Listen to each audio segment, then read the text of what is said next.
le fils qu'il n'a jamais connu, Ethan Caldwell ne s'attendait pas à ce qu'un enterrement change sa vie. Mais lorsqu'un garçon de 8 ans, son portrait craché, s'écrie « Salut, papa !» devant toute la ville, son passé le rattrape de plein fouet. Désormais confronté à des secrets qui se dévoilent et à un fils qu'il ignorait, Ethan aura-t-il une seconde chance avec la famille qu'il a laissée derrière lui? Avant de commencer l'histoire, dites-nous dans quel coin du monde vous nous suivez aujourd'hui. La limousine noire s'arrêta au bord du cimetière d'Oakwood. Ethan Caldwell rajusta sa cravate en soie italienne et prit une profonde inspiration avant de sortir sous le soleil printanier éclatant. À 42 ans, il avait une prestance impressionnante dans son costume sur mesure. Ses cheveux noirs étaient parfaitement coiffés, avec une légère touche de gris aux tempes qui ajoutait à son allure distinguée. « Êtes-vous sûr de vouloir faire ça, monsieur ?» demanda Reynolds, son chauffeur et assistant personnel depuis 8 ans.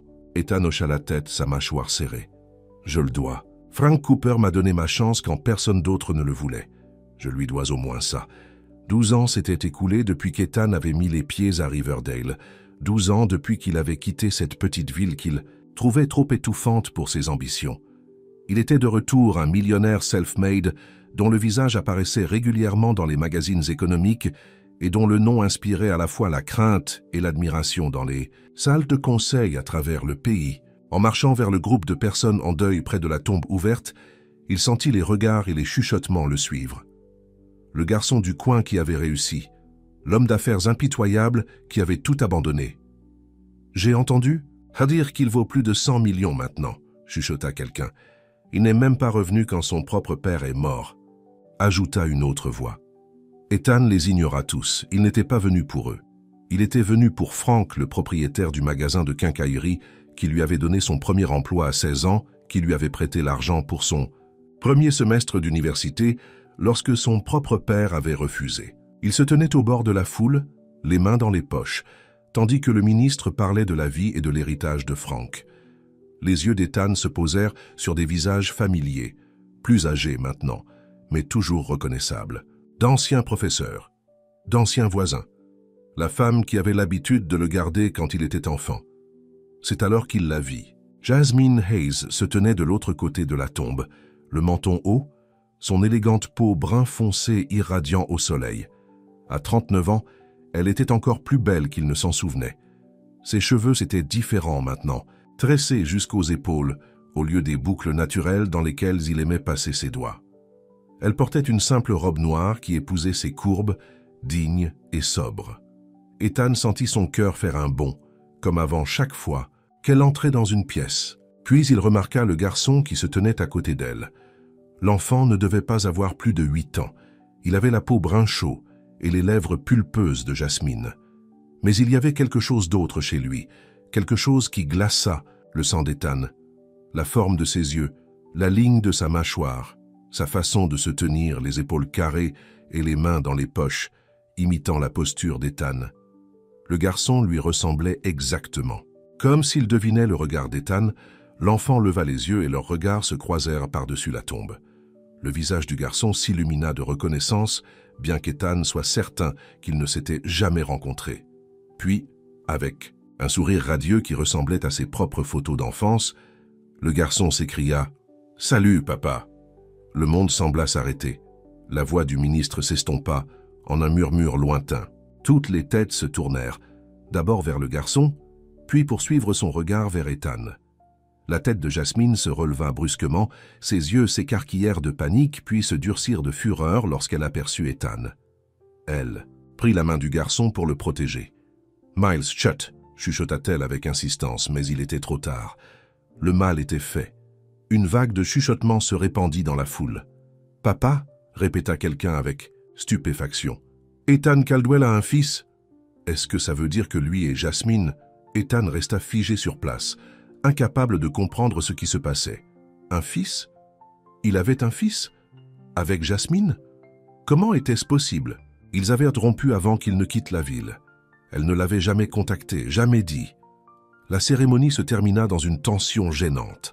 Alors que les gens commencèrent à se disperser, Ethan se retrouva à se frayer un chemin, à travers la foule vers Jasmine et le garçon, son fils. Mais Jasmine fut plus rapide. Elle prit la main de l'enfant et le traîna pratiquement vers le parking. « Jasmine !»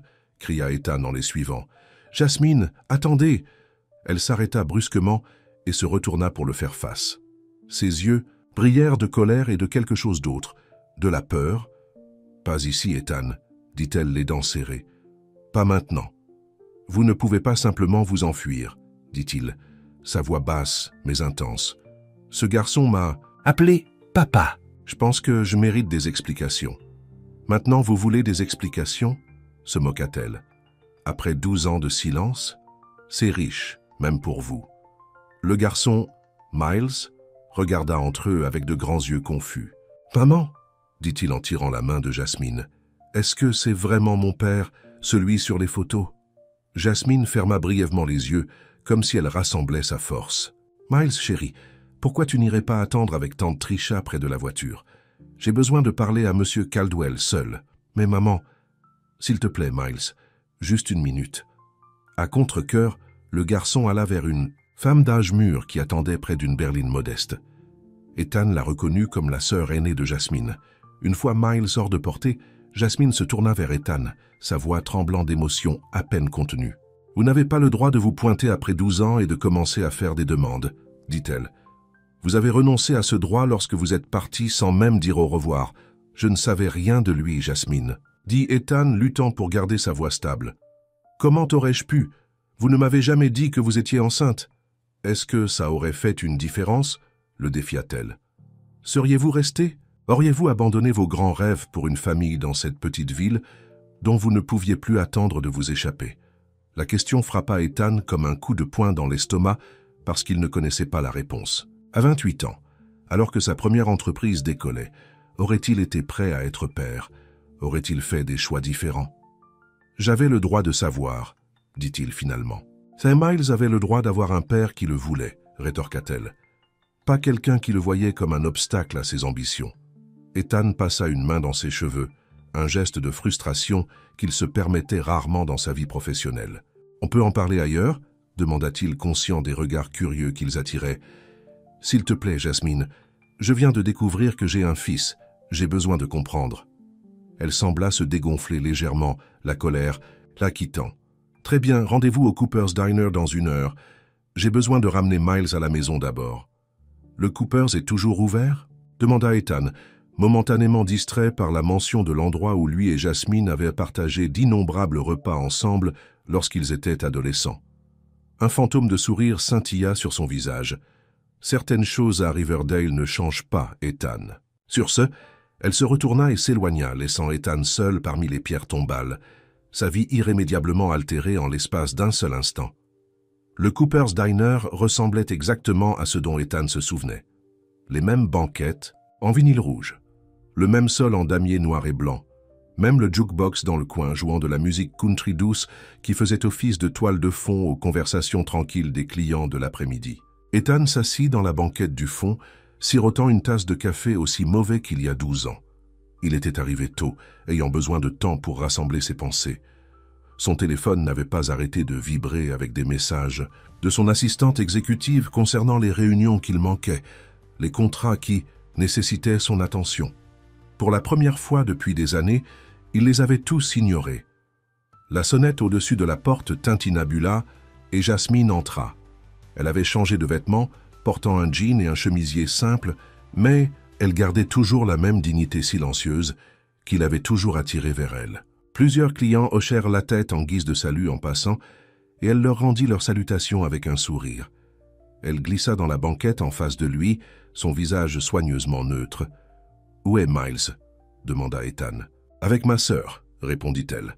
« J'ai pensé qu'il serait préférable qu'on parle d'abord seul. » Une serveuse s'approcha, jeune, probablement dans la vingtaine, mais elle regarda Ethan avec de la reconnaissance dans les yeux.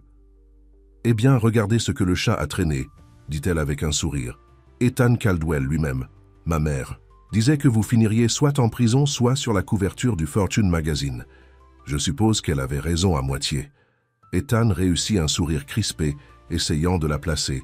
« La fille de Dana, bonne mémoire, » dit-elle. « Puis-je vous apporter quelque chose, Jasmine ? » « Juste du café, merci, Kelly. » Lorsque la serveuse partit, un silence gênant s'installa entre eux. Ethan fut le premier à le briser. « Il me ressemble, dit-il doucement. Jasmine hocha la tête. Oui, c'était difficile de le regarder grandir, de voir votre visage. Me regarder tous les jours. Pourquoi ne m'avez-vous pas dit, Jasmine? La question sortit plus accusatrice qu'il ne l'avait prévu. Ses yeux brillèrent. J'ai découvert que j'étais enceinte 3 semaines après votre départ. J'ai appelé votre nouveau numéro à Chicago 5 fois. La dernière fois, une femme a répondu. Votre secrétaire, je suppose. Elle m'a dit que vous aviez clairement indiqué que vous ne vouliez aucun contact avec personne de Riverdale, que vous recommenciez à zéro. Ethan grimaça.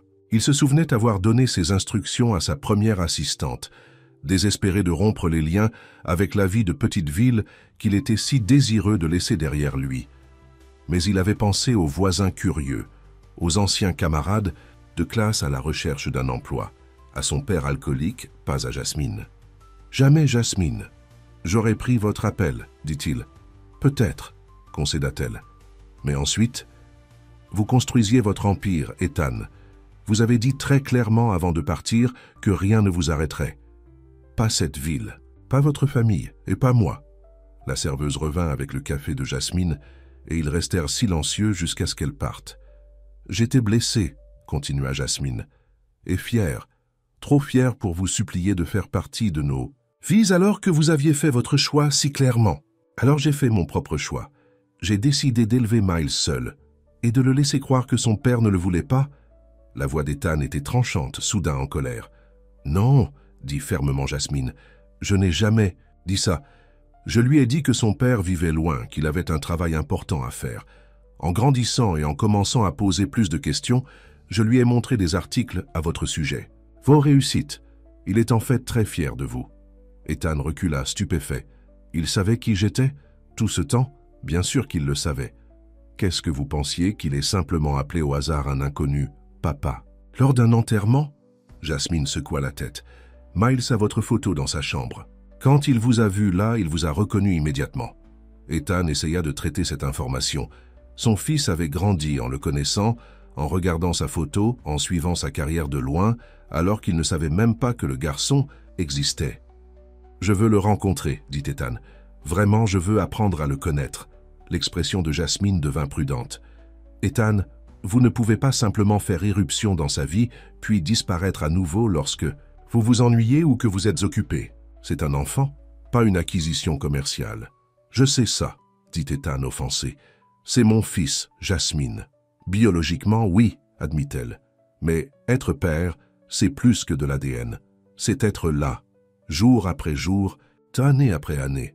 À travers les fièvres, les cauchemars, les projets scolaires et les chagrins d'amour. Je veux avoir la chance d'être ça, dit Ethan, se surprenant lui-même de la véracité de ses paroles. J'ai raté 8 ans de sa vie. Je ne veux plus en manquer. Jasmine l'étudia, ses yeux noirs scrutant son visage comme pour essayer de lire la vérité dans ses paroles. « Combien de temps restez-vous en ville ?» demanda-t-elle finalement. « Je prévoyais de partir demain, admit Ethan, mais c'était avant... Je peux prolonger mon séjour. Pour combien de temps? 1 semaine? 2? Et ensuite ?»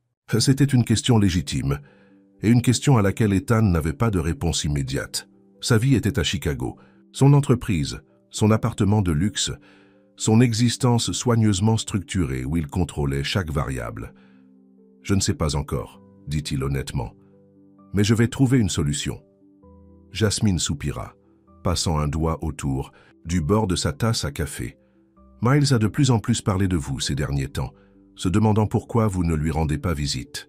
Je commençais à manquer d'excuses. » Un nœud de culpabilité se resserra dans la poitrine d'Ethan. « Je suis désolé pour ça. Je le suis vraiment. »« Il a un match de baseball demain après-midi, » dit Jasmine après un moment de réflexion. « Il est le lanceur partant de son équipe de Little League. Si vous voulez venir, je vous présenterai correctement. Mais j'ai besoin de votre parole. Que vous ne ferez pas de promesses que vous ne pourrez pas tenir. Il a déjà assez souffert dans sa vie. »« J'y serai, » dit immédiatement Ethan. « À quelle heure ? 3 heures. Parc communautaire de Riverdale. » Ethan hocha la tête, notant mentalement de demander à Reynolds de libérer son emploi du temps. L'examen trimestriel avec les investisseurs devrait attendre.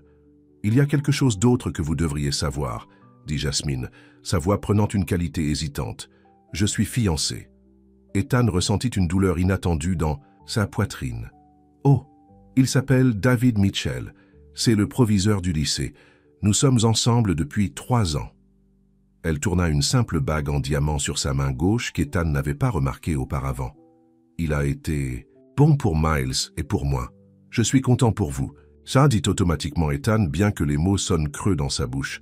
« Il sait pour vous, bien sûr, que Miles est votre fils.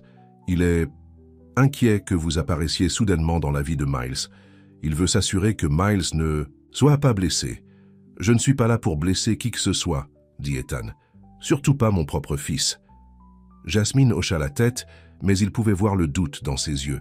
« Je l'espère, pour le bien de tous. » Elle regarda sa montre et soupira. « Je devrais y aller. Miles sera plein de questions. »« Qu'est-ce que vous allez lui dire ?» demanda Ethan. « La vérité, dit-elle simplement, que vous restez en ville quelques jours et que vous aimeriez apprendre à le connaître. » Elle fit une pause. « Où séjournez-vous, au fait ?»« Au Riverdale Inn, dit Ethan.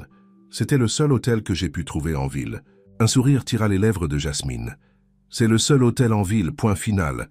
Certaines choses ne changent vraiment pas ici. » Elle se leva, cherchant son sac à main. Ethan se leva aussi, soudain réticent à la voir partir. « Jasmine, dit-il, l'arrêtant alors qu'elle se retournait pour partir. « Merci d'avoir accepté ça, d'avoir si bien élevé notre fils, pour tout. » Quelque chose scintilla dans ses yeux, une douceur peut-être, ou un souvenir de ce qu'ils avaient été l'un pour l'autre. « Ne me remerciez pas encore, Ethan, dit-elle doucement. Vous n'avez pas rencontré Miles correctement. Il a votre entêtement, votre esprit vif et malheureusement, votre talent pour poser des questions impossibles. Vous pourriez trouver la paternité plus difficile que les affaires. » Sur ce, elle s'éloigna, laissant Ethan debout près de la banquette, la regardant partir comme il l'avait fait 12 ans auparavant. Seulement cette fois, il était déterminé à ne pas la laisser sortir de sa vie à nouveau. Pas quand il y avait tant d'enjeux. Le Riverdale Inn était loin des hôtels de luxe auxquels Ethan était habitué. Sa chambre était petite, avec du papier peint fleuri qui devait avoir au moins 20 ans et un lit qui s'affaissait légèrement au milieu. Mais c'était propre, et le couple âgé qui dirigeait l'endroit avait été si visiblement impressionné d'avoir un grand homme d'affaires de Chicago qui séjournait chez eux qu'Ethan n'avait pas eu le cœur de se plaindre. Il était allongé sur le lit, regardant le plafond, son esprit tourbillonnant. Un fils. Il avait un fils. La réalité de cela ne cessait de le frapper par vagues, le laissant alternativement exalté et terrifié. Son téléphone sonna, interrompant ses pensées. C'était Jessica, son assistante exécutive. « Monsieur Caldwell » commença-t-elle dès qu'il répondit. « Le conseil demande des nouvelles de la présentation aux investisseurs prévue pour demain. Dois-je leur dire que vous appellerez ?»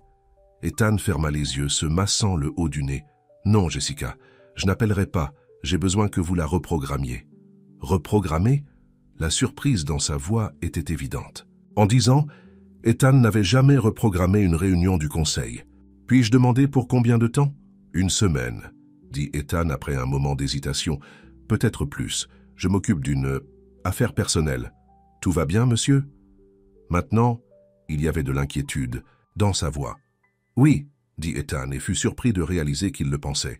Malgré le choc et les complications, quelque chose dans cette situation semblait juste, nécessaire.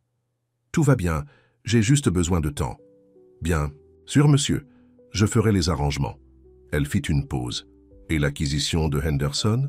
Les documents doivent être signés pour vendredi. »« Faites-les voler par Reynolds, » décida Ethan. « Il peut m'apporter tout ce qui nécessite une attention immédiate. » Après avoir raccroché, Ethan s'assit et ouvrit son ordinateur, un portable. En quelques frappes de touche, il ouvrit un moteur de recherche et tapa « Miles Hayes Riverdale ». Plusieurs résultats apparurent, principalement liés aux matchs de Little League locaux.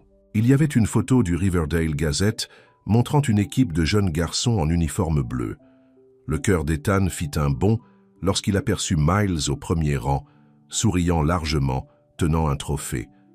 La légende disait « Les fusées de Riverdale remportent le championnat de comté. Miles Hayes, lanceur nommé MVP. Son fils était une star du baseball. Et Ethan avait manqué tous les matchs, tous les entraînements, chaque moment de triomphe et de déception. » Ensuite, Il chercha Jasmine Hayes Riverdale et trouva son profil professionnel au Riverdale Community Hospital, où elle travaillait comme infirmière pédiatrique. Il y avait des photos d'elle lors d'événements communautaires, souvent avec un homme grand et distingué aux cheveux poivre et sel, qu'Ethan supposait être David Mitchell, le fiancé. Ils avaient l'air heureux ensemble, stables. Le genre de famille que chaque enfant méritait. Où aurait-il sa place dans ce tableau? Miles le voudrait-il même dans sa vie une fois la nouveauté passée? Et qu'en était-il de Jasmine? Pouvait-il dépasser le chagrin et le ressentiment pour coparenter efficacement? Ethan avait construit son empire commercial en anticipant les problèmes et en créant des solutions stratégiques. Mais rien, dans son expérience, ne l'avait préparé à cette situation. Pour la première fois depuis des années, il se sentait complètement dépassé. Son téléphone vibra avec un SMS. C'était d'un numéro local inconnu. « C'est Jasmine. Miles aimerait vous parler avant demain. Êtes-vous disponible pour un appel téléphonique dans 10 minutes ?» Le cœur d'Ethan s'emballa lorsqu'il répondit « Oui, n'importe quand. » 10 minutes, les plus longues de sa vie. Plus tard, son téléphone sonna à nouveau. « Allô ?» répondit-il, essayant de garder sa voix stable. « Monsieur Caldwell ?» Une voix de jeune garçon passa dans le haut-parleur, hésitante mais enthousiaste. « C'est Miles Hayes, je suis votre fils. » Ethan dut se racler la gorge avant de pouvoir parler. « Salut, Miles. C'est vraiment agréable d'entendre ta voix. Maman a dit que tu viendrais à mon match. Demain. Je ne le manquerai pour rien au monde, promit Ethan. Je suis le lanceur partant. » dit Miles, la fierté évidente dans sa voix. « J'ai une bonne balle rapide. L'entraîneur dit que je suis le meilleur de la ligue. Je parie que tu l'es, dit Ethan, souriant malgré la boule dans sa gorge. J'ai hâte de te voir. » Jouer. Il y eut une pause, puis Miles demanda d'une voix plus petite. « Pourquoi tu n'es jamais venu me voir avant? Étais-tu trop occupé avec ton entreprise et tout? Ça ?» La question directe, posée avec une curiosité si innocente, coupa Ethan au vif. Comment pouvait-il expliquer la vérité sans faire passer Jasmine pour une méchante ou sans se faire passer pour le méchant qu'il était probablement? « Miles, dit-il prudemment, la vérité est que je ne savais rien de toi jusqu'à aujourd'hui. Si j'avais su que j'avais un fils aussi extraordinaire, j'aurais été à chacun de tes matchs. » Vraiment? L'espoir dans ce seul mot brisa presque le cœur d'Ethan. « Vraiment, confirma-t-il. Et maintenant que je le sais, je veux tout savoir sur toi. Ta couleur préférée, ta nourriture préférée, ta matière préférée à l'école, tout. Bleu, dit immédiatement Miles. Pizza avec du fromage en plus. Et les sciences, on apprend sur les volcans en ce moment. C'est plutôt cool. » Ethan rit, un rire authentique qui semblait étranger après tant d'années de rire d'entreprise appliquée. Les volcans sont vraiment cool. Peut-être qu'on pourrait en construire un ensemble un jour. Vraiment? Miles avait l'air excité. Le fiancé de maman, David, a essayé de m'aider avec mon projet scientifique, mais il s'intéresse plus aux trucs d'histoire. C'est le proviseur du lycée, tu sais. Oui, ta maman l'a mentionné, dit Ethan, essayant de garder toute trace de jalousie hors de sa voix. Ce David avait été là pour Miles quand Ethan ne l'avait pas été. Il devrait être reconnaissant, pas rancunier. Il est bien, dit Miles avec l'évaluation désinvolte d'un enfant, mais il ne connaît rien aux affaires. Pas comme toi. J'ai dit à tous mes amis que mon père est un millionnaire qui dirige une grande entreprise à Chicago. Personne ne m'a cru jusqu'à ce que je leur montre ta photo dans le magazine. Ethan ne savait pas s'il devait rire ou pleurer. Son fils avait vanté ses mérites, l'avait défendu, était fier de lui de loin, alors qu'Ethan ne savait même pas qu'il existait. « Maman dit que je dois aller me coucher maintenant, » dit Miles à contre-cœur. « Il faut se reposer. Pour le grand match de demain. Tu promets que tu seras là, n'est-ce pas? »« Je le promets, » dit fermement Ethan. « Je serai au premier rang, en train de crier le plus fort. Cool, bonne nuit. Papa. » Le dernier mot fut dit avec hésitation, comme si Miles testait ce que ça faisait. « Bonne nuit, Miles, » répondit Ethan, la voix épaisse d'émotion. « Dors bien.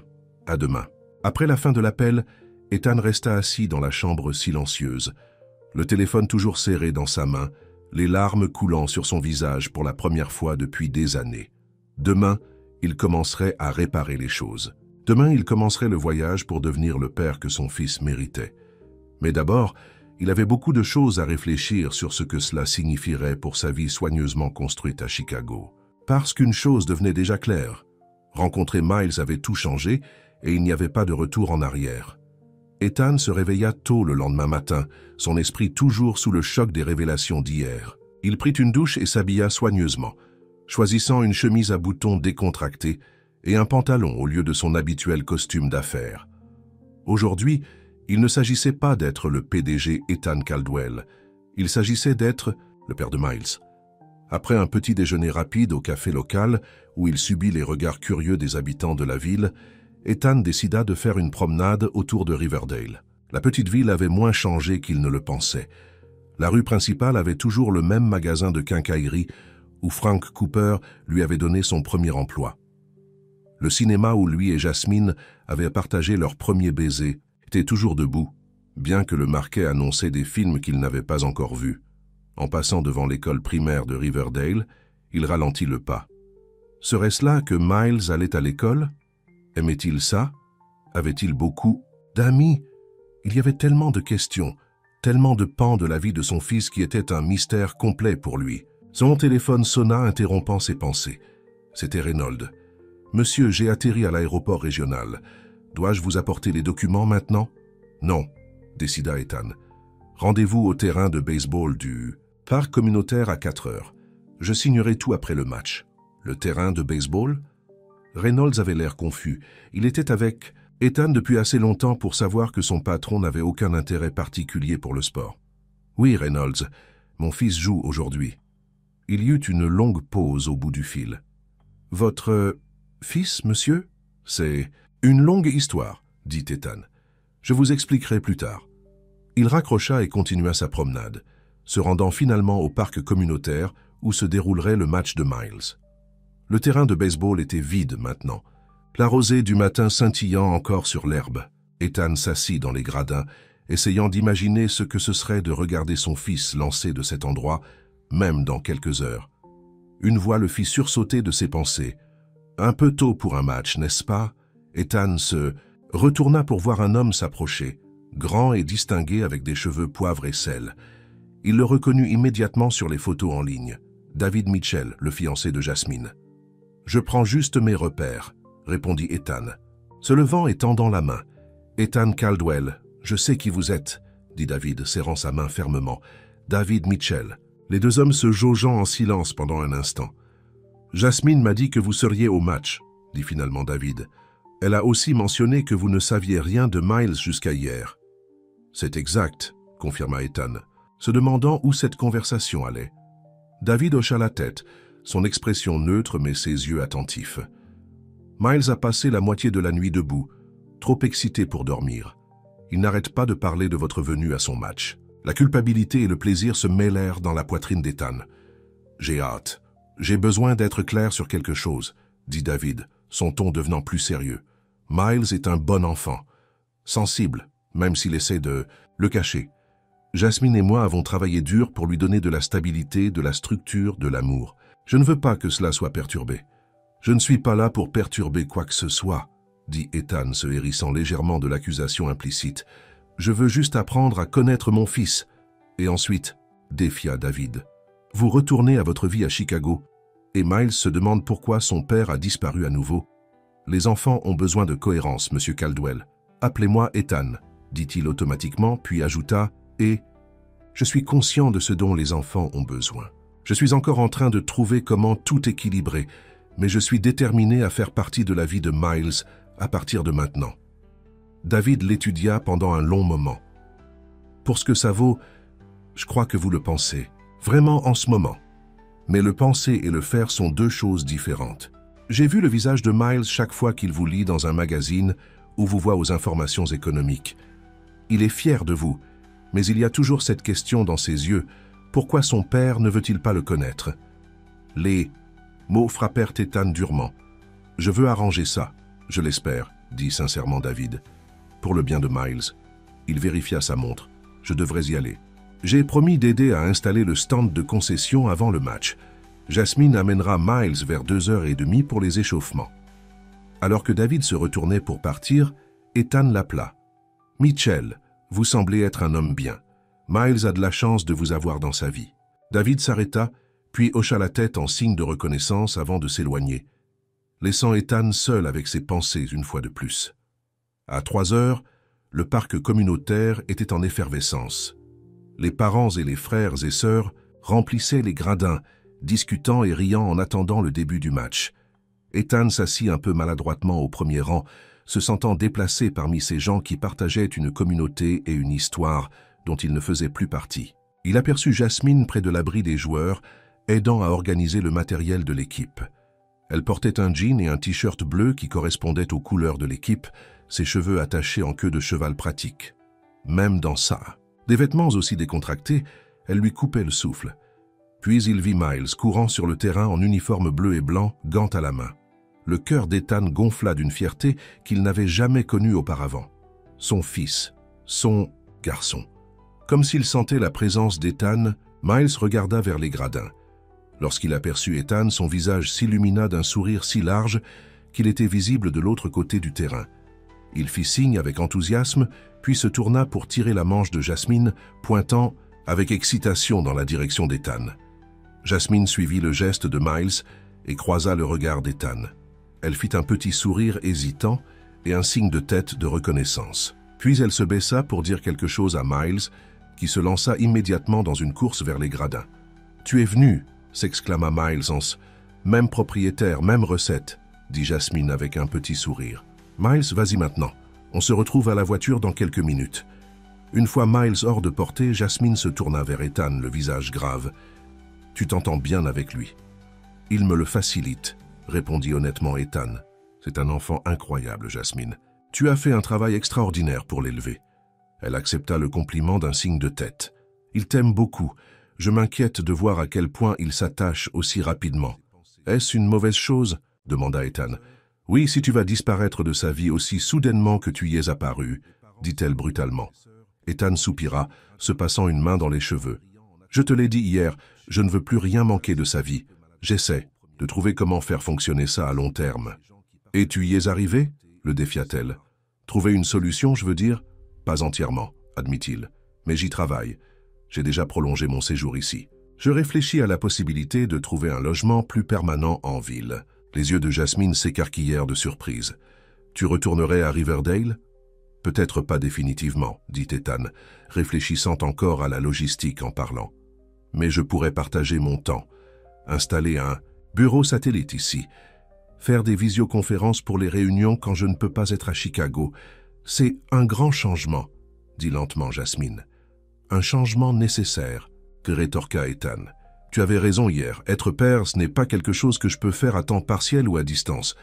Miles mérite mieux que ça. » Avant que Jasmine ne puisse répondre, Reynolds s'approcha de nouveau, se raclant la gorge avec des excuses. « Monsieur Caldwell, je suis désolé de vous interrompre, mais la date limite, Henderson... » Ethan soupira. « Donnez-moi 5 minutes, Reynolds. » Alors que son assistant s'éloignait à nouveau, Jasmine leva un sourcil. « Le monde réel. T'appelles ?»« Un accord commercial, » expliqua Ethan. « Rien qui ne puisse attendre un peu plus longtemps. »« L'Ethan que je connaissais n'aurait jamais dit ça, » observa Jasmine. « Les affaires passaient toujours en premier. »« L'Ethan que tu connaissais n'avait pas de fils, » dit-il simplement. Quelque chose dans l'expression de Jasmine s'adoucit. « On se voit chez Mario dans 1 heure. Ça donnera le temps à Miles de fêter ça avec son équipe et de se préparer. » Ethan hocha la tête. « J'y serai. » Alors que Jasmine s'éloignait pour rejoindre Miles, Ethan tourna son attention vers Reynolds et les documents qui attendaient. Pour la première fois de sa carrière, signer des contrats à plusieurs millions de dollars lui semblait une distraction par rapport à ce qui importait vraiment. La pizzeria Mario avait changé de propriétaire, mais les nappes à carreaux, rouges et blancs, et l'arôme alléchant d'origan et de pâtes fraîches restèrent les mêmes. Ethan arriva tôt et s'installa dans un box d'angle, se sentant étrangement nerveux comme un adolescent à un premier rendez-vous plutôt qu'un homme d'affaires prospère. Le restaurant commença à se remplir de familles, beaucoup, venant directement du match de baseball. Ethan reçut plus d'un regard curieux et des commentaires chuchotés. Son retour à Riverdale et la découverte de son fils étaient clairement devenus le sujet de conversation de la ville. La sonnette au-dessus de la porte tintinnabula, et Ethan leva les yeux pour voir Jasmine entrer avec Miles. Mais il n'était pas seul. David Mitchell était avec eux, une main posée négligemment sur l'épaule de Miles dans un geste qui parlait de familiarité et d'affection. Les tripes d'Ethan se contractèrent d'une pointe de jalousie inattendue. Cet homme avait fait partie de la vie de son fils pendant les 3 dernières années. Il avait assisté aux matchs, aidé avec les devoirs, partagé des repas comme celui-ci, tous les moments quotidiens qu'Ethan avait manqués. Miles le repéra immédiatement et fit un signe de la main, se séparant de Jasmine et David pour courir vers le box. « Papa, on est là !» s'écria-t-il, le mot « papa » étant encore nouveau et merveilleux aux oreilles d'Ethan. « Je vois ça », dit Ethan, se décalant pour faire de la place à Miles. « Excellent match aujourd'hui, champion. » Miles rayonna devant les louanges. « L'entraîneur a dit que ma balle rapide était encore meilleure que la dernière fois. Je m'entraîne ?» Tous les jours. Jasmine et David arrivèrent à la table, et après un moment d'hésitation gênée, ils se glissèrent dans le box en face d'Ethan et Miles. « J'espère que ça ne vous dérange pas si je me joins à vous, » dit David, le ton amical mais les yeux attentifs. « J'ai promis à Miles de l'inviter à manger une pizza après le match. Plus on est fou, plus on rit, » répondit Ethan, bien que son sourire semblât forcé.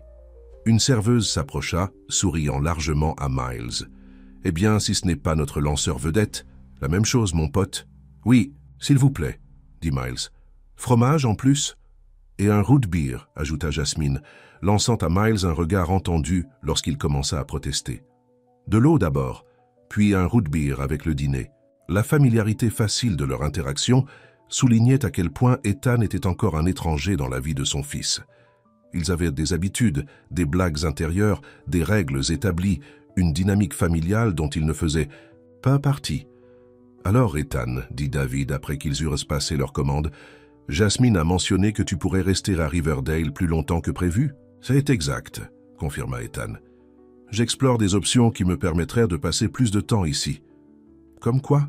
demanda Miles avec impatience. « Eh bien, je songe à trouver un endroit où vivre ici, » dit Ethan prudemment, observant la réaction de Jasmine. « Peut-être une maison avec un jardin plus près de ton école. » Les yeux de Miles s'illuminèrent. « Vraiment, ce serait génial. Alors on pourrait passer du temps ensemble tout le temps et tu pourrais venir à tous mes matchs. »« C'est l'idée, » dit Ethan souriant à l'enthousiasme de son fils. « Mais qu'en est-il de ton entreprise ?» demanda David. « D'après ce que je comprends, Caldwell Technologies a son siège à Chicago. C'est un sacré trajet. »« Je suis en train de prendre des dispositions, » dit Ethan. « Les technologies modernes rendent le travail à distance, plus réalisable que jamais, et j'ai une équipe de direction très compétente. » Jasmine sembla sceptique. L'Ethan que je connaissais était impliqué dans tout. « Tu as dit que tu préférais travailler 20 heures par jour plutôt que de déléguer des décisions importantes. »« Les gens changent, » dit Ethan, croisant son regard. « Les priorités changent. » David se racla la gorge. En parlant de changement, Miles a lui aussi des nouvelles, n'est-ce pas, mon pote? Miles hocha la tête avec enthousiasme. « J'ai été choisi pour l'équipe étoile. On va jouer au tournoi régional le mois prochain. »« C'est fantastique !» s'exclama Ethan. « Félicitations !»« C'est à Springfield ?» continua Miles. « On devra y rester 3 jours. Maman et David ont déjà dit qu'ils pouvaient prendre un congé pour venir avec moi. » Ethan vit une occasion et la saisit. « J'aimerais bien être là aussi, si ça vous va. » Miles se tourna vers lui, les yeux grands d'espoir. « Vraiment? Tu viendrais me voir jouer? Je ne le manquerai pour rien au monde. » promit Ethan, ignorant le regard d'avertissement de Jasmine. Il savait qu'elle s'inquiétait qu'il fasse des promesses qu'il ne pourrait pas tenir, mais il était déterminé à lui prouver le contraire. La serveuse revint avec leur pizza, interrompant momentanément la conversation. Pendant qu'ils mangeaient, Miles domina la discussion avec des discussions sur le baseball, posant occasionnellement des questions à Ethan sur Chicago et son travail. Ethan répondit patiemment à chaque question, appréciant la curiosité et l'enthousiasme de son fils. « As-tu des enfants à Chicago ?» demanda soudainement Miles, faisant presque étouffer Ethan avec sa pizza. « Non, » réussit-il à dire après avoir bu une gorgée d'eau. « Pas d'autres enfants, pas de femmes non plus. »« Miles, » dit Jasmine sur un ton avertissant. « Ce n'est pas poli de demander ça. »« C'est bon, » l'assura Ethan, puis se tourna vers Miles. « Non, je ne suis pas marié. J'ai été concentré sur mon travail pendant longtemps. »« Alors tu es tout seul ?» demanda Miles, l'expression préoccupée. La question frappa Ethan plus durement qu'il ne l'attendait. Il ne s'était jamais considéré comme seul auparavant. Occupé, motivé, prospère, oui. Mais l'entendre formuler de cette façon par son fils de 8 ans lui fit réaliser la vérité. « J'ai des amis, dit-il, essayant de paraître plus positif qu'il ne se sentait. Des collègues, mais pas de famille, non, pas avant maintenant. » Miles sembla réfléchir à cela, puis s'illumina. « Eh bien, maintenant tu m'as. Et maman, et David aussi, je suppose. » Jasmine et David échangèrent un regard qu'Ethan ne put pas tout à fait interpréter. Il y avait de l'inquiétude, certainement, mais quelque chose d'autre aussi, une compréhension partagée qui l'excluait. « Miles, » dit doucement. « David, souviens-toi de ce dont on a parlé, prendre les choses une étape à la fois. » Miles hocha la tête, bien qu'il ait l'air déçu. « Ouais, je sais, mais quand même, c'est cool que mon père soit là maintenant, non ?»« Très cool, » convint David, surprenant Ethan par sa sincérité. « L'arrivée de ton père à ton match aujourd'hui t'a rendu heureux, et c'est ce qui compte le plus pour ta mère et moi. » Le reste du dîner se déroula assez agréablement, Miles continuant à dominer la conversation. Lorsque le repas fut terminé, Ethan insista pour payer, rejetant les objections de Jasmine et de David. Alors qu'ils se levaient pour partir, Miles se tourna vers Ethan avec des yeux pleins d'espoir. « Je te verrai demain ?» Ethan lança un coup d'œil à Jasmine qui hocha légèrement la tête. « Oui, dit-il. En fait, j'espérais qu'on puisse peut-être passer la journée ensemble. Si ta mère est d'accord, bien sûr. »« Je peux, maman ?» demanda immédiatement Miles. « S'il te plaît ?» Jasmine hésita puis céda. « Je suppose que oui, mais tu as l'école le matin. Ethan pourrait venir te chercher vers 15h30 ? » « Parfait, » dit Ethan soulagé. Un autre jour avec son fils. Une autre chance de construire la relation qui lui avait été refusée pendant 8 ans. Ils sortirent ensemble sur le parking où Jasmine, David et Miles se dirigèrent vers une berline familiale raisonnable. Alors que Miles montait à l'arrière, il baissa la vitre pour crier à Ethan. « Au revoir, papa. À demain. »« À demain, » répéta Ethan, faisant signe de la main alors que la voiture s'éloignait. Il resta longtemps sur le parking, regardant jusqu'à ce que leurs feux arrière disparaissent au détour d'un coin. Puis il sortit son téléphone et composa le numéro de Reynolds. « J'ai besoin que tu prolonges notre séjour indéfiniment, » dit-il lorsque son assistant répondit. « Et commence à chercher des options immobilières à Riverdale. Quelque chose de convenable pour une famille. »« Ah, monsieur !» Reynolds semblait confus. « Vous délocalisez l'entreprise ?»« Non, dit Ethan, juste moi. Au moins à temps partiel. » Après avoir raccroché, Ethan retourna vers le Riverdale Inn, son esprit rempli de projets et de possibilités. Pour la première fois depuis des années, le défi qui se présentait à lui ne concernait pas les parts de marché ou les marges bénéficiaires. Il s'agissait de devenir le père que Miles méritait et de trouver un moyen de faire partie d'une famille qu'il n'avait jamais su qu'il voulait.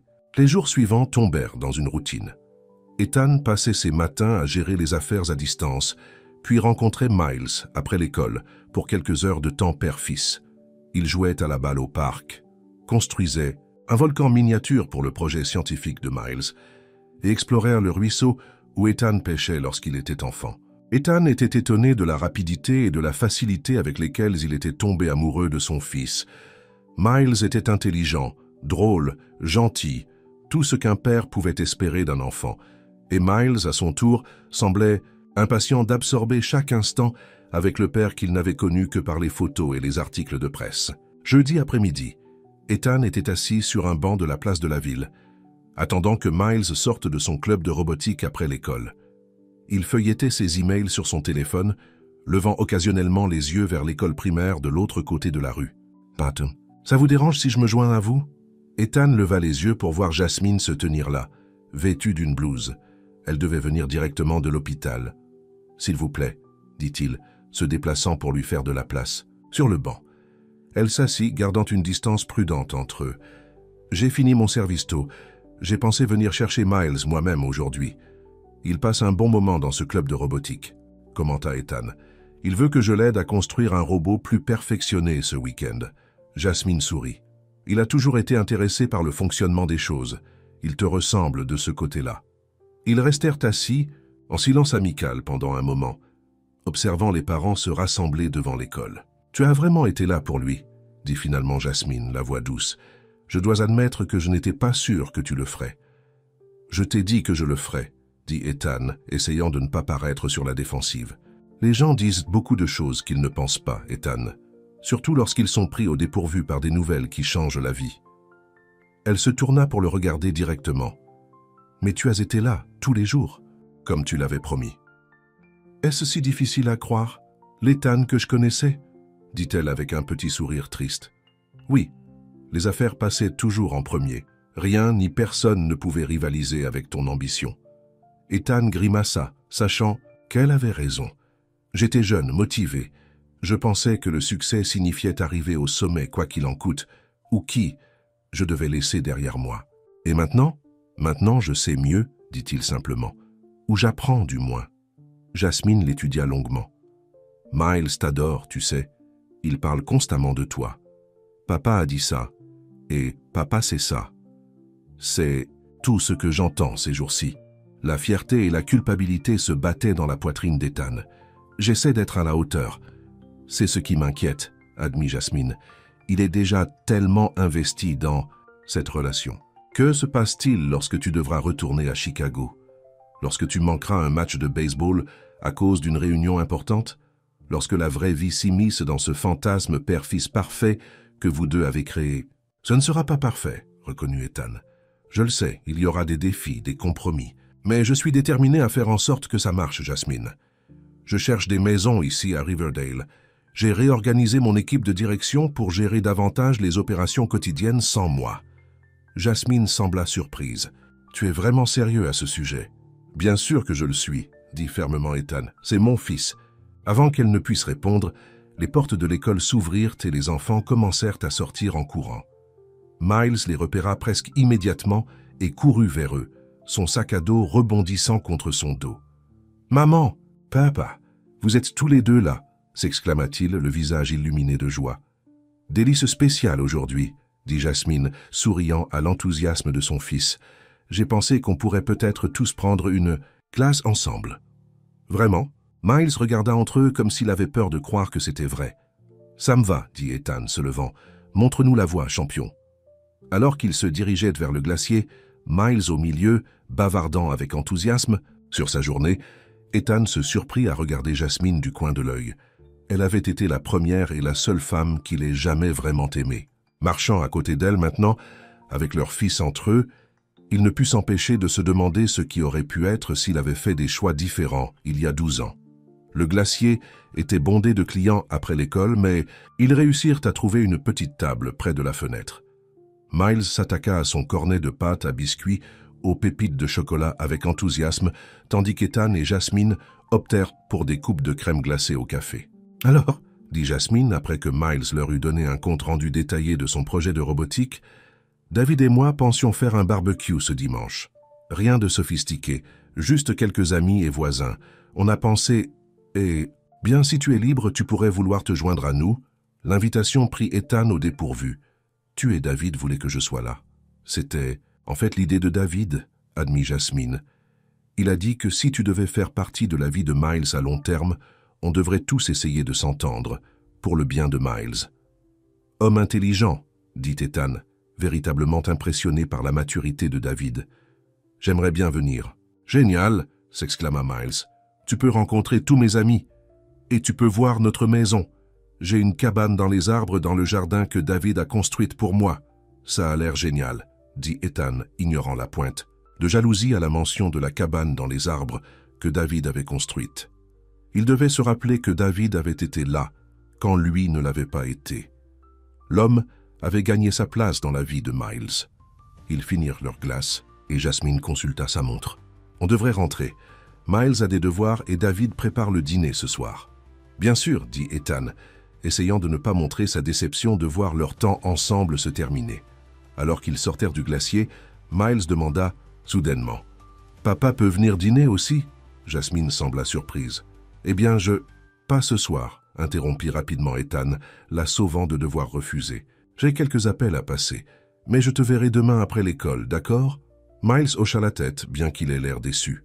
« Promis ?»« Promis », confirma Ethan. Alors qu'il se disait au revoir, Miles surprit Ethan par un câlin féroce. « Je suis vraiment content que tu sois mon père », murmura-t-il. Ethan le serra dans ses bras, la gorge serrée d'émotion. « Moi aussi, Miles, plus que tu ne peux l'imaginer. » Il regarda Jasmine et Miles marcher vers leur voiture, main dans la main. Quelque chose dans le fait de les voir ensemble comme « Saoshi », de savoir qu'il les reverrait demain et le lendemain, le remplit d'un contentement qu'il n'avait jamais trouvé dans toutes ces années de recherche du succès. Son téléphone vibra dans sa poche. En vérifiant l'écran, il vit que c'était Jessica, son assistante à Chicago. « Monsieur Caldwell », commença-t-elle sans préambule, « une situation se développe avec l'affaire Henderson. L'équipe juridique a identifié un problème potentiel avec le transfert des droits de propriété intellectuelle. » Ethan soupira. Le monde réel s'immisçant à nouveau. Quelle gravité! Assez grave pour que le conseil d'administration convoque une réunion d'urgence demain matin. Ils s'attendent à ce que vous participiez par visioconférence. À quelle heure? 9 heures, heure de Chicago. 8 heures, votre heure. Ethan calcula rapidement. La réunion durerait probablement au moins 2 heures, ce qui réduirait ses conférences téléphoniques du matin, mais laisserait l'après-midi libre pour Miles. « J'y serai », dit-il. « Envoyez-moi les documents d'information ce soir. » Après avoir raccroché, Ethan serra fermement le volant. Il avait pensé que trouver un équilibre entre ces deux mondes serait difficile, mais gérable. Maintenant, il commençait à se demander si c'était possible du tout. Lundi matin, Ethan se trouvait dans sa chambre d'hôtel, l'ordinateur portable ouvert, vêtu d'un costume pour la visioconférence avec son conseil d'administration. La discussion sur l'affaire Henderson fut animée, divers membres du conseil plaidant en faveur de différentes approches concernant les problèmes de propriété intellectuelle. « Messieurs, dames, » dit Ethan interrompant le débat, « nous avons besoin d'une stratégie unifiée avant la réunion de mercredi. Victor Henderson n'attend pas que nous nous disputions entre nous. Alors peut-être devriez-vous être là en personne dirigeant cette discussion, » fit remarquer Philip Wainwright, l'un des membres les plus âgés du conseil qui avait été sceptique quant à l'absence prolongée d'Ethan. Au lieu de vous cacher dans une petite ville, Ethan se hérissa devant l'insinuation. « Je ne me cache pas, Philippe. Je m'occupe d'une affaire personnelle qui nécessite ma présence ici, et je serai à Chicago pour la réunion Henderson mercredi matin. »« Juste la réunion ?» insista Wainwright. « Pas la préparation, pas les séances de stratégie. »« Mon équipe est plus que capable de préparer les documents révisés, » répondit Ethan, luttant pour maintenir son ton professionnel. « Et je suis disponible par téléphone ou par visioconférence à tout moment. Ce n'est pas la même chose qu'être là, et vous le savez, » rétorqua Wainwright. « Caldwell Technologies est à un tournant critique. Nous ne pouvons pas nous permettre d'avoir un PDG à temps partiel. » Les mots frappèrent Ethan durement, car il faisait écho à ses propres craintes. Laissait-il tomber l'entreprise qu'il avait construite de rien? Ses priorités changeaient-elles trop radicalement, trop rapidement? « Je comprends vos préoccupations, » dit prudemment Ethan, « mais je vous assure que mon engagement envers cette entreprise n'a pas changé. Ce qui a changé, c'est que j'ai maintenant des responsabilités supplémentaires que j'apprends à équilibrer. Ce fils que vous avez soudainement découvert, » dit Wainwright, son ton rendant les guillemets presque audibles. « Comment savez-vous même qu'il est le vôtre? Avez-vous fait un test de paternité? » Un murmure gêné parcourut la visioconférence. Plusieurs membres du conseil se déplacèrent sur leur siège, visiblement mal à l'aise devant le caractère personnel de la question. La mâchoire d'Ethan se serra. « Ma relation avec mon fils n'est pas à discuter dans ce forum, Philippe. Concentrons-nous sur l'affaire Henderson. » La réunion continua pendant encore 1 heure, la tension ne se dissipant jamais complètement. Au moment où elle se termina, Ethan était épuisé et irrité. Les questions de Wainwright, bien que mal formulées, avaient touché des doutes qu'Ethan lui-même avait soigneusement évité d'examiner.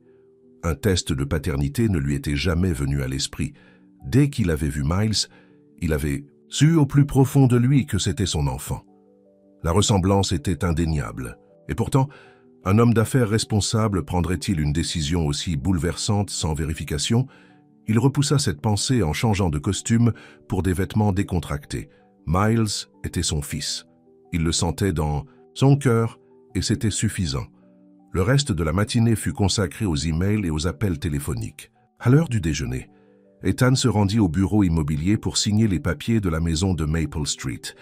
Ce n'était pas sa maison de rêve, une modeste maison coloniale à 4 chambres qui avait besoin d'être rénovée, mais elle était dans un bon quartier près de l'école de Miles, et elle avait un grand jardin parfait pour jouer à la balle. « Félicitations, monsieur Caldwell », dit l'agent immobilier lui tendant les clés. Les anciens propriétaires étaient ravis d'avoir une clôture aussi rapide. Ils ont déjà déménagé en Floride. « Quand puis-je emménager ?» demanda Ethan. « Tout de suite.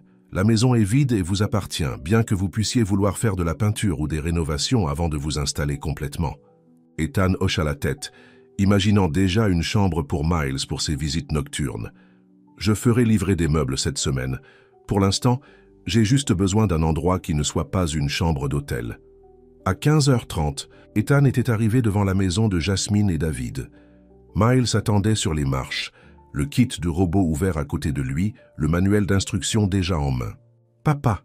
s'écria-t-il en agitant avec enthousiasme. « J'ai lu les instructions. Ce sera le robot le plus cool de tous les temps. » Ethan sentit le poids des tensions commerciales de la matinée fondre lorsqu'il rejoignit son fils sur le perron. « Voyons ce avec quoi on travaille ici. » Pendant les 2 heures qui suivirent, ils restèrent assis côte à côte à la table de la cuisine, triant les composants et suivant les instructions complexes. Miles était un apprenant rapide, absorbant les explications d'Ethan sur les circuits et la programmation avec une intelligence enthousiaste. Jasmine se déplaçait autour d'eux, préparant le dîner et s'arrêtant occasionnellement pour observer leur progrès. Ethan était conscient de sa présence, de la scène familiale qu'ils créaient ensemble, presque comme la famille qu'ils auraient pu être. « Tu es vraiment doué pour expliquer les choses », dit Miles alors qu'ils connectèrent les capteurs de mouvement du robot. « Bien mieux que mon professeur de sciences. Ton père a toujours été doué pour prendre des idées complexes et les simplifier, » fit remarquer Jasmine, surprenant Ethan par son compliment. « C'est comme ça qu'il m'a aidé à réussir le calcul en lycée. » Miles leva les yeux, intéressé. « Tu as aidé maman en maths ?»« Elle m'a aidé en littérature anglaise en retour, » dit Ethan souriant au souvenir. « On était partenaires d'études en première et en terminale. Avant ? Que vous ne deveniez petit ami et petite amie, demanda innocemment Miles. Jasmine et Ethan échangèrent un bref regard, se demandant tous deux combien de leur histoire il était approprié de partager. « Quelque chose comme ça, » répondit Jasmine vaguement. « Miles, pourquoi ne pas aller te laver avant le dîner? David devrait bientôt rentrer. » Une fois Miles sorti de la pièce, Jasmine se tourna vers Ethan. « J'espère que ça ne t'a pas mis mal à l'aise. »« Pas du tout, » la rassura Ethan. « Il est curieux de notre passé, c'est naturel. Oui, mais il y a des pans de notre histoire qui sont compliqués. » Elle hésita. « Je ne lui ai jamais dit pourquoi tu avais quitté la ville, ni pourquoi on a rompu. J'ai toujours dit qu'on était jeunes et qu'on avait des chemins différents à suivre. »« Ce n'est pas faux, » fit remarquer Ethan. « Non, mais ce n'est pas toute l'histoire non plus. » Jasmine soupira, s'appuyant contre le comptoir. « Il va poser plus de questions en grandissant, sur les raisons pour lesquelles tu n'étais pas dans sa vie jusqu'à maintenant. »« Et que vas-tu lui dire ?» demanda Ethan doucement. « La vérité, » répondit-elle simplement. « Que j'ai choisi de ne pas te parler de lui parce que j'étais blessée et fière, et que tu as fait le choix de faire partie de sa vie dès que tu as su pour lui. » Ethan ressentit une vague de gratitude pour son honnêteté. « Merci pour ça, pour ne pas faire de moi le méchant de l'histoire. »« On était tous les deux jeunes, » dit Jasmine avec un triste sourire. « Tous les deux têtus. Tous les deux avons fait des erreurs. » Avant qu'Ethan ne puisse répondre, la porte d'entrée s'ouvrit et David lança un salut. Le moment d'intimité entre eux s'évanouit, remplacé par la réalité de leur situation actuelle. Le dîner fut agréable, quoique légèrement gênant. David demanda des nouvelles du projet de robot et Miles relata leur progrès avec enthousiasme. Ethan essaya d'être chaleureux mais respectueux, conscient d'être un invité chez un autre homme. Après le dîner, alors qu'Ethan se préparait à partir, Miles eut l'air déçu. « Mais on n'a pas encore fini le robot. On pourra continuer demain, promit Ethan, et j'ai une nouvelle pour toi. »« Quelle nouvelle ?» demanda Miles avec impatience. « J'ai acheté une maison aujourd'hui, » dit Ethan, observant le visage de son fils s'illuminer. « Ici même à Riverdale, rue de l'Érable. »« Vraiment ?» s'exclama Miles. « Tu restes vraiment ? Je devrais quand même me rendre à Chicago pour le travail parfois, prévint Ethan. Mais oui, je reste vraiment. Et la maison a une chambre supplémentaire. Je pensais que tu pourrais peut-être m'aider à la décorer. Pour tes visites. » Miles se jeta sur Ethan, le serrant fort dans ses bras. « C'est la meilleure nouvelle de tous les temps. Je peux venir la voir demain ?» Ethan regarda Jasmine, qui acquiesça. « Je ne vois pas pourquoi pas. Après les devoirs, bien sûr. » Alors qu'Ethan regagnait l'hôtel pour ce qui serait une de ses dernières nuits là-bas. Il se sentait à la fois euphorique et anxieux. Il s'était engagé dans cette nouvelle vie. Il avait acheté une maison, avait promis à son fils qu'il restait, et pourtant, les exigences de son ancienne vie persistaient. Son téléphone vibra, un texto de Jessica. « Les dernières révisions du contrat Henderson sont dans vos emails.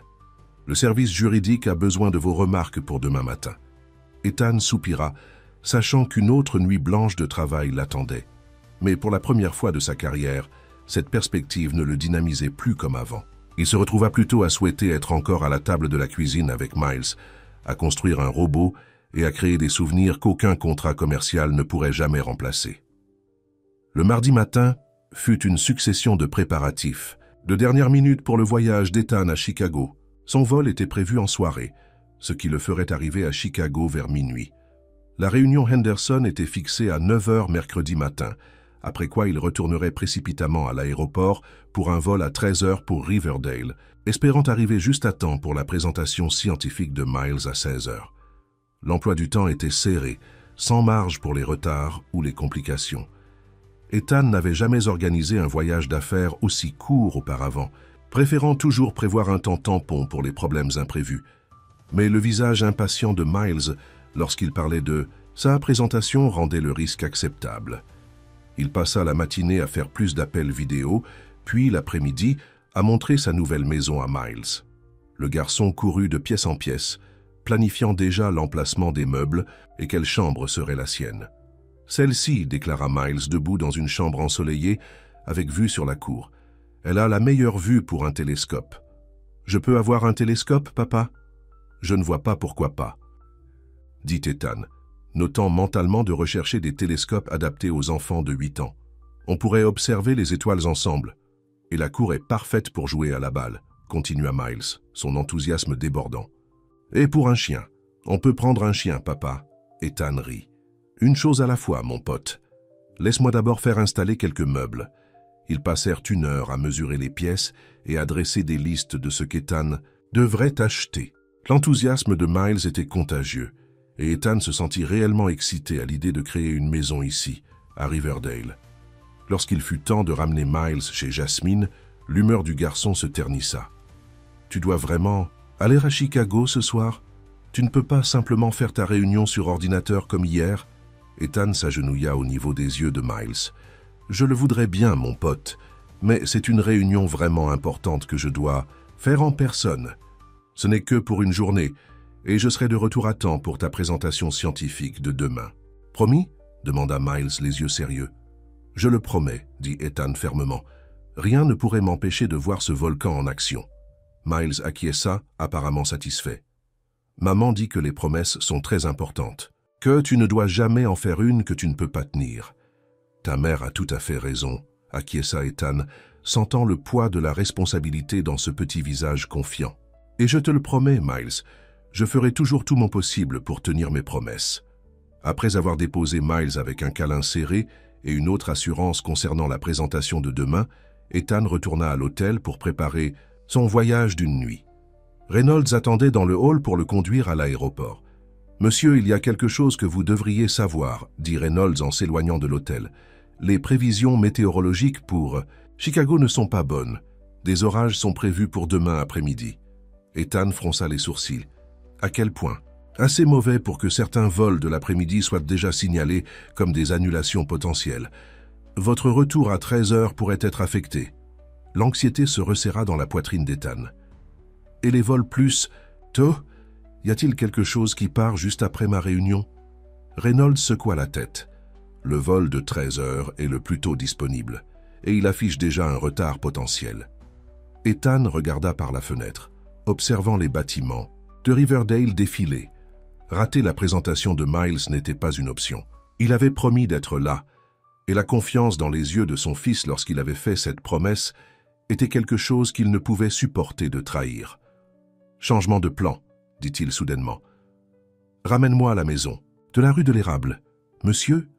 Reynolds eut l'air confus. « Je dois d'abord passer un appel, » dit Ethan, sortant son téléphone et composant le numéro de Victor Henderson.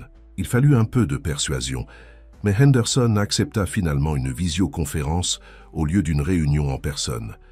Il n'était pas content, et Ethan savait qu'il risquait l'affaire, mais l'alternative briser sa promesse. À Miles était impensable. « Reynolds, dit Ethan après avoir raccroché, je veux que tu ailles à Chicago à ma place. Tu apporteras les contrats et une configuration vidéo sécurisée. Je participerai à la réunion par visioconférence et tu te chargeras de la signature physique en mon nom. Êtes-vous sûr de cela, monsieur? Demanda Reynolds, clairement préoccupé. Monsieur Henderson a été très précis sur le fait de vouloir vous rencontrer personnellement. J'en suis sûr, dit Ethan fermement. Certaines choses sont plus importantes que les accords commerciaux, même ceux de plusieurs millions de dollars. Alors qu'ils arrivaient devant la maison vide de la rue de l'Érable, Ethan ressentit un étrange mélange d'anxiété et de paix. Il risquait potentiellement le plus gros contrat de sa carrière, allant à l'encontre des souhaits explicites d'un important partenaire commercial et décevant son conseil d'administration.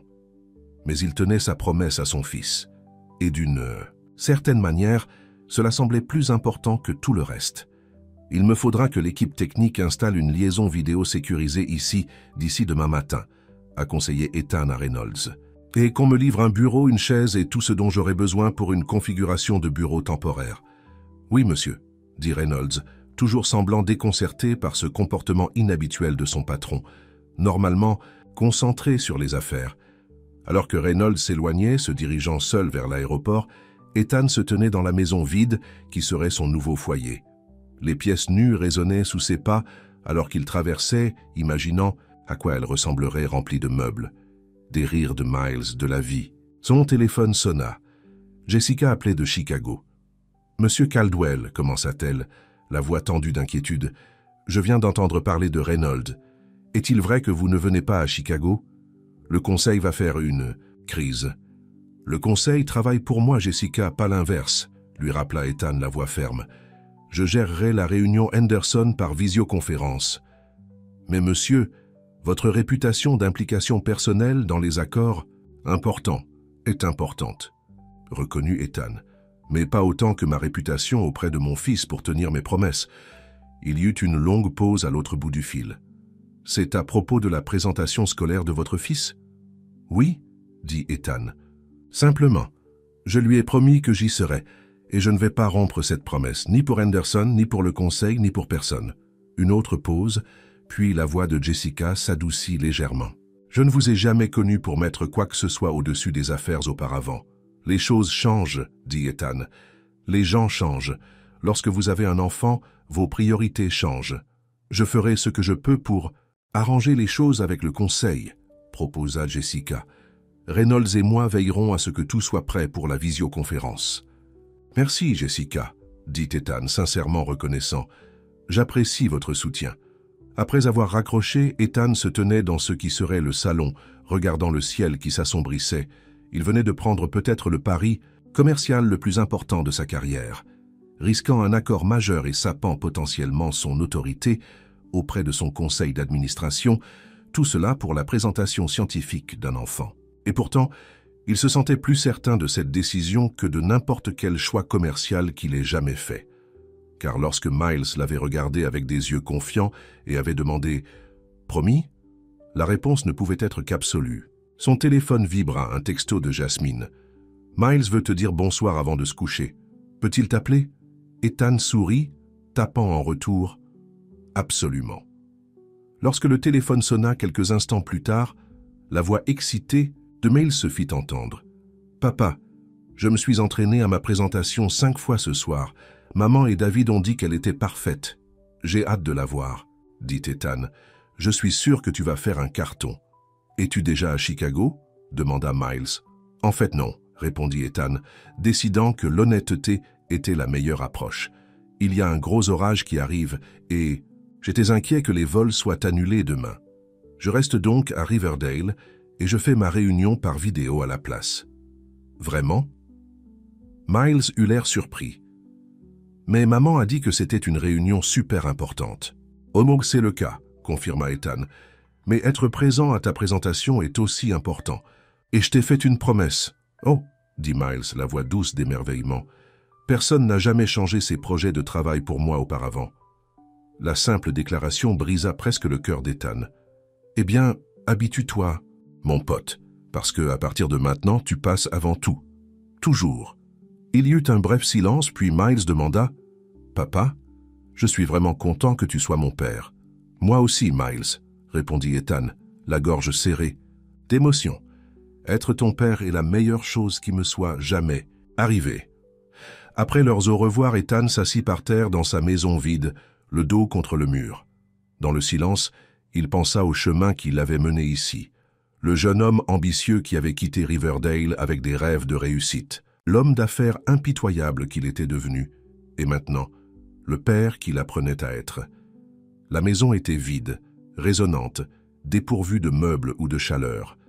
Mais alors qu'Ethan s'asseyait là, il pouvait déjà entendre le fantôme des futurs rires, voir l'ombre du foyer qu'elle deviendrait. Pour la première fois depuis des années, peut-être pour la première fois de sa vie, il sentait qu'il était exactement là où il devait être. Le fils qu'il ne connaissait pas. Parti. 4 le matin de la présentation scientifique de Miles. Se leva clair et lumineux à Riverdale, mais à Chicago, de sombres nuages d'orage se rassemblaient à l'horizon. Ethan était assis au bureau improvisé de sa nouvelle maison, relisant le contrat Henderson une dernière fois avant la visioconférence. Reynolds avait organisé la livraison de nuit du matériel de bureau essentiel. Un bureau, une chaise, des écrans d'ordinateur et la liaison vidéo sécurisée nécessaire à la réunion. La seule pièce meublée au milieu de la maison vide créait un contraste étrange qui semblait d'une certaine manière symbolique de la vie d'Ethan à ce moment-là. Un pied dans son monde corporatif, un pied dans son nouveau rôle de père. À 9 heures précises, la visioconférence commença. Le visage de Victor Henderson apparut à l'écran, son expression indiquant clairement qu'il n'était pas satisfait du changement de plan. « Ethan, » dit-il sèchement, « je dirais que c'est bien de vous voir, mais je m'attendais à vous voir en personne. »« J'apprécie votre flexibilité, Victor, » répondit Ethan, conservant un ton professionnel malgré la tension. « Certaines affaires personnelles inévitables m'ont obligé à rester à Riverdale. »« Affaires personnelles, » répéta Henderson, son scepticisme évident. « Je vous connais depuis 6 ans, Ethan. Je n'ai jamais rien connu de personnel pour interférer avec vos affaires auparavant. Les choses changent, dit Ethan simplement. Maintenant, allons-nous revoir les conditions révisées de la propriété intellectuelle? La réunion se poursuivit, Reynolds à Chicago gérant les documents physiques, tandis qu'Ethan dirigeait les négociations depuis Riverdale. Malgré la configuration inhabituelle, Ethan était au sommet de sa forme, répondant aux préoccupations de Henderson avec la confiance et l'acuité stratégique qui avaient bâti sa réputation. « Un dernier point, » dit Henderson alors qu'ils approchèrent de la conclusion. « Les droits de distribution à l'étranger. Votre équipe juridique a proposé une période d'exclusivité de 3 ans, mais je pousse pour 5. » Ethan savait qu'il s'agissait d'un point de négociation critique. La différence entre 3 et 5 ans d'exclusivité pouvait représenter des millions de revenus potentiels pour Caldwell Technologies. Dans des circonstances normales, il resterait ferme à 3 ans, en compromis à 4 si absolument nécessaire. Mais l'horloge de son mur indiquait 11h30 et la présentation de Miles était à 16h. Il avait besoin que cette réunion se termine avec suffisamment de temps pour se préparer. 4 ans, proposa Ethan, coupant ce qui aurait pu être des heures de négociation supplémentaires, avec une option de prolongation pour une 5e année si certains indicateurs de performance sont atteints. Henderson eut l'air surpris par la concession rapide mais satisfait. « Accordé. Demandez à votre équipe de rédiger ce libellé et nous avancerons. » La réunion se termina avec succès, Henderson signant l'accord préliminaire. À la fin de l'appel vidéo, le visage de Jessica apparut dans une fenêtre séparée. « Monsieur, le conseil demande une mise à jour immédiate. Dois-je les connecter maintenant ?» Ethan vérifia à nouveau l'heure. « Faites vite, j'ai un engagement antérieur à 16h. » La réunion du conseil fut moins agréable. Philip Wainwright fut particulièrement véhément dans son désaccord quant à la manière dont Ethan avait géré l'accord Henderson. « Une période d'exclusivité de 4 ans ?» dit Wainwright, la voix aiguë de critique. « Nous avions convenu de 3. C'est une concession inutile qui nous coûtera des millions. »« Cela a conclu l'accord, » répondit fermement Ethan, « et les indicateurs de performance protégeront nos intérêts. Parfois, le compromis est nécessaire pour avancer. » « Est-ce ce que vous faites aussi dans votre vie personnelle ?» demanda Wainwright de manière incisive. « Compromettre les intérêts de la société pour cette situation familiale que vous avez soudainement découverte? Plusieurs autres membres du conseil se déplacèrent mal à l'aise face à l'attaque personnelle, mais Ethan resta calme. « Ma vie personnelle n'est pas à discuter dans ce forum, » dit-il froidement. « Mais laissez-moi être clair sur quelque chose. J'ai construit cette entreprise de rien. J'ai sacrifié des soirées, des week-ends, des jours fériés, des années de ma vie, pour faire de Caldwell Technologies ce qu'elle est aujourd'hui. J'ai gagné le droit d'équilibrer mes responsabilités professionnelles et personnelles. La société a besoin d'un PDG à plein temps, insista Wainwright. Pas de quelqu'un avec des loyautés divisées. Ma loyauté envers cette entreprise n'est pas remise en question, rétorqua Ethan. Mais à partir de maintenant, j'ai aussi une loyauté envers mon fils. J'ai pris des dispositions pour m'assurer que les deux responsabilités soient remplies, y compris un bureau satellite ici à Riverdale et un rôle élargi pour l'équipe de direction dans les opérations quotidiennes. Avant que Wainwright ne puisse répondre, un autre membre du conseil, Diane Chen, prit la parole. Je pense que ce qu'Ethan propose est logique. De nombreux PDG travaillent à distance une partie du temps de nos jours. Tant que la société continue de performer, je ne vois pas de problème. Merci, Diane, dit Ethan. Maintenant, s'il n'y a rien d'autre, j'ai un autre engagement cet après-midi. Cette discussion n'est pas terminée, avertit Wainwright à la fin de la réunion. Ethan soupira en fermant son ordinateur portable. Wainwright avait été une épine dans son pied depuis son arrivée au conseil il y a 3 ans, mais c'était la première fois que l'homme remettait directement en question son leadership. C'était une situation qu'il devrait traiter un jour, mais pas aujourd'hui. Aujourd'hui, c'était pour Miles. Son téléphone sonna. C'était Jasmine. « Ethan, comment s'est passée ta réunion ?» demanda-t-elle. « Mieux que prévu, » répondit-il. « L'accord avance. »« Comment va Miles? Nerveux à propos de sa présentation ?»« Un peu, » admit Jasmine. « Il n'arrête pas de demander si tu seras vraiment là. »« J'y serai, » lui assura Ethan. « Au premier rang, comme promis. »« Bien, » dit Jasmine, une note d'approbation dans sa voix. « David et moi te réserverons une place. La présentation commence à 16 h, mais je te suggère d'arriver vers 15 h 30 pour trouver une place de parking. Le parking de l'école se remplit rapidement les jours de manifestation. » Après avoir raccroché, Ethan prit un moment pour se regarder autour de la maison vide. Bientôt, elle serait remplie de meubles, de vie, d'un sentiment de chez soi. Il avait déjà organisé les livraisons pour commencer le lendemain, les meubles de la chambre de Miles étant la première priorité. Avec quelques heures de libre, avant la présentation, Ethan décida de visiter le seul endroit de Riverdale qu'il avait évité depuis son retour, le cimetière où son père était enterré. Le cimetière de Riverdale était calme mercredi après-midi, seul un jardinier étant visible au loin. Ethan emprunta le chemin familier jusqu'à la section où se trouvait la parcelle familiale Caldwell. La tombe de son père était marquée d'une simple pierre tombale. Robert Caldwell, 1945-2018. Ethan se tint devant elle, les mains dans les poches, ne sachant pas pourquoi il était venu ni ce qu'il espérait ressentir. Sa relation avec son père avait été tendue au mieux, ouvertement hostile au pire. Robert Caldwell avait été un homme amer, mécontent des ambitions et du succès de son fils, incapable de surmonter ses propres échecs. « Eh bien, papa, » dit Ethan doucement à la pierre, « j'ai un fils maintenant, un garçon que tu n'as jamais su qu'il existait. Il est tout ce que je n'étais pas enfant, ouvert, confiant, plein de joie. » L'ironie n'a pas échappé à Ethan. Son père n'avait jamais soutenu ses rêves, avait activement essayé de le retenir, insistant sur le fait que les Caldwell n'étaient pas faits pour le succès. Ce ressentiment avait alimenté la volonté d'Ethan de prouver qu'il avait tort, de réussir à tout prix. Et maintenant le voici, père lui-même, réalisant que le succès ne signifiait rien sans personne avec qui le partager. « Je ne serai pas le genre de père que tu étais, » continua Ethan, la voix ferme malgré le cimetière vide. « Je vais soutenir Miles, croire en lui, être là pour lui.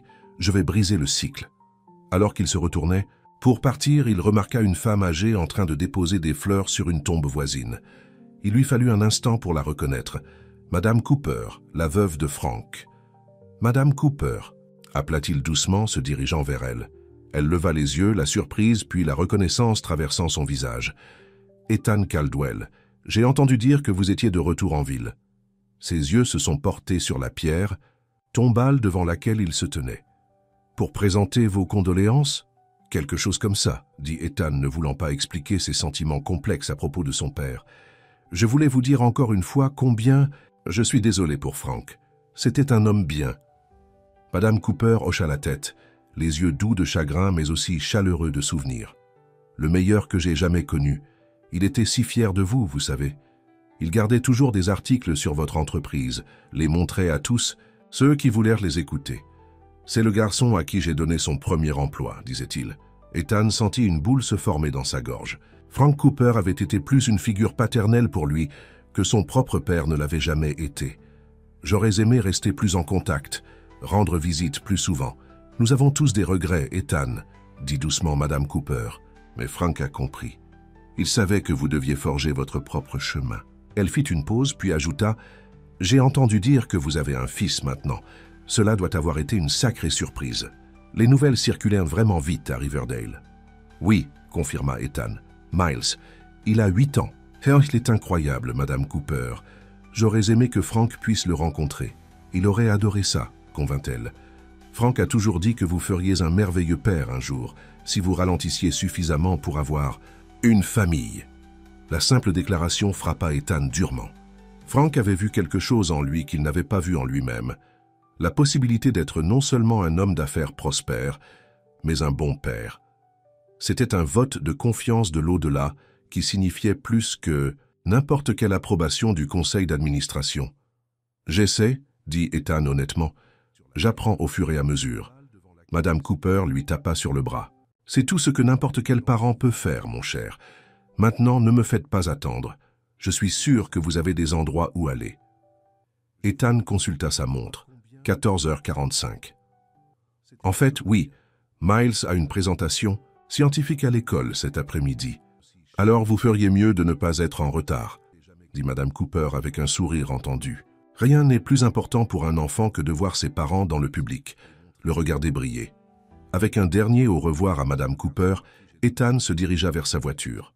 La visite au cimetière avait été inattendument significative, lui donnant à la fois une certaine paix avec son passé et une clarté sur son avenir. Il ne répéterait pas les erreurs de son père. Il serait présent, solidaire, aimant, tout ce que Robert Caldwell avait échoué à être. L'école élémentaire de Riverdale bourdonnait d'activité à l'arrivée d'Ethan. Les parents affluaient dans le bâtiment, beaucoup portant des appareils photos et des fleurs pour leurs enfants. Ethan ressentit une pointe de regret de ne pas avoir pensé à apporter quelque chose pour Miles, puis aperçut une petite boutique de cadeaux installée dans le hall, vendant des fleurs et de petites peluches. Il acheta un petit volcan en peluche avec des yeux globuleux qui semblaient amusamment appropriés pour l'occasion, puis se dirigea vers l'auditorium. Jasmine l'avait attendu au premier rang. « Vous êtes arrivé ?» dit-elle alors qu'il glissait sur le siège qu'elle avait réservé à côté d'elle. David était assis de l'autre côté d'elle, saluant Ethan de la tête. « Je ne l'aurais raté pour rien au monde, » répondit Ethan. « Comment va Miles? Nerveux ?»« Plus excité que nerveux, » dit Jasmine. « Il répète sa présentation toute la journée. Il est au stand numéro 5 là-bas. » Elle pointa une table où leur modèle de volcan trônait fièrement, peint dans des nuances réalistes de brun et de rouge. « Votre réunion s'est-elle bien passée ?» demanda poliment David. « Oui, mieux que prévu, » dit Ethan. « Nous avons conclu l'accord. »« C'est bien, » David acquiesça. « Miles s'inquiétait que votre travail puisse vous empêcher de venir. »« Rien ne pouvait m'empêcher de venir, » dit Ethan fermement. « C'est trop important. » Le directeur s'approcha du micro et souhaita la bienvenue à tous à la présentation scientifique des élèves de CM2. Les enfants filèrent sur scène, chacun prenant place à sa table de projet. Miles scruta le public anxieusement jusqu'à ce qu'il repère Ethan. Son visage s'illumina d'un large sourire soulagé et il fit un signe de la main avec enthousiasme. Ethan lui fit un signe de la main en retour, tenant le volcan en peluche pour qu'il le voie. Le sourire du garçon s'élargit encore. Les présentations commencèrent, chaque enfant ayant 3 minutes pour expliquer son projet. Miles était le 5e présentateur, et lorsque son tour arriva, il se tint debout et parla avec une confiance qui fit gonfler la poitrine d'Ethan de fierté. « Mon volcan démontre le principe scientifique des réactions chimiques, » commença Miles, la voix claire et forte. « Lorsque vous combinez du bicarbonate de soude, qui est une base, avec du vinaigre, qui est un acide, il crée une réaction chimique qui produit du dioxyde de carbone gazeux. Le gaz crée une pression à l'intérieur du volcan, forçant le liquide à monter et à sortir dans une simulation d'éruption.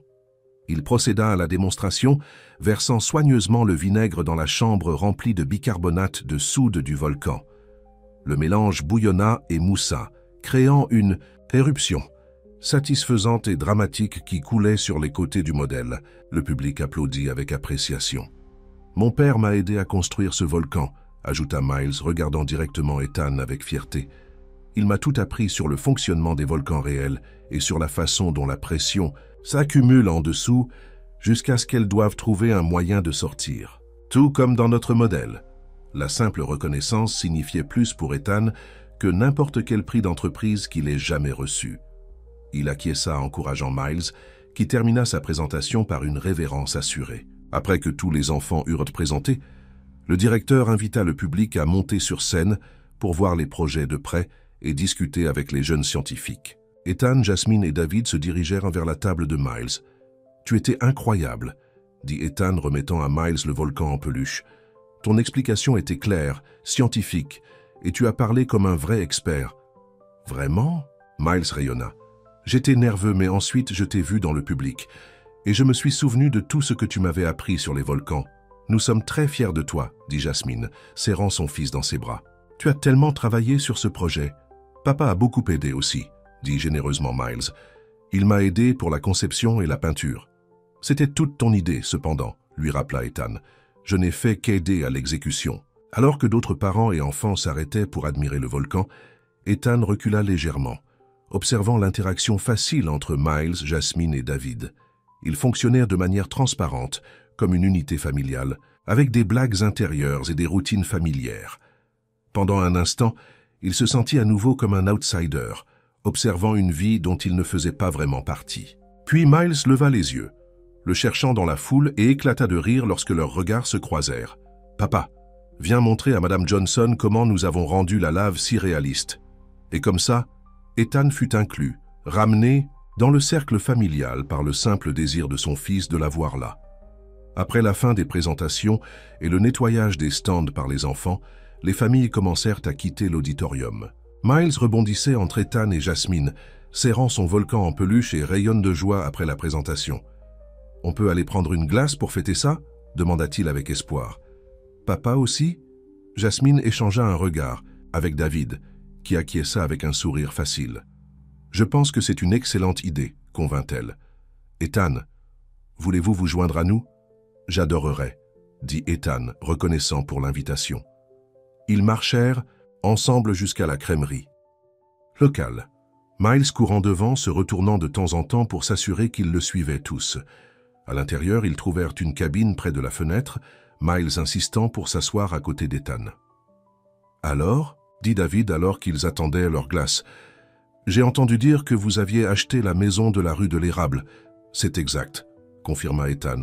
« Elle a besoin de quelques rénovations, mais elle est dans un excellent emplacement. Madame Wilson habite en face. » L'informa Miles. « C'est ma prof d'anglais et elle fait les meilleurs biscuits aux pépites de chocolat de tous les temps. »« Je devrais me présenter, » dit Ethan. « Faire bonne impression sur les voisins. »« Quand emménagez-vous » demanda Jasmine. « Les meubles commencent à arriver demain, » répondit Ethan. « J'espère être complètement installé d'ici le week-end. »« Puis-je aider » demanda Miles avec impatience. « S'il te plaît, je veux voir ma chambre. »« Bien sûr, » dit Ethan, incapable de résister à l'enthousiasme de son fils. « Si cela va bien à votre mère, vous pourriez peut-être venir samedi pour m'aider à déballer et à installer les choses. » Jasmine acquiesça. « Cela me semble bien. David et moi avons des préparatifs de mariage à faire samedi de toute façon. » La mention du mariage créa un bref silence gênant. C'était la première fois que Jasmine mentionnait directement son mariage prochain avec David en présence d'Ethan. « Quand est le grand jour ?» demanda Ethan, décidant qu'il valait mieux le reconnaître directement que de faire semblant que cela n'arrivait pas. « Le 15 août, » répondit David. « Une petite cérémonie à l'église communautaire, suivie d'une réception. À la ferme de ma sœur en dehors de la ville. Miles sera le porteur d'alliance, » ajouta Jasmine souriant à son fils. « Et je vais porter un smoking, » dit Miles avec enthousiasme, « avec un nœud papillon et tout. »« Tu seras très beau, » dit Ethan, forçant un sourire malgré la douleur inattendue qu'il ressentit à l'image de Miles participant au mariage de Jasmine avec un autre homme. C'était irrationnel, il le savait. Il n'avait aucune prétention sur Jasmine après toutes ces années. Elle méritait le bonheur et David,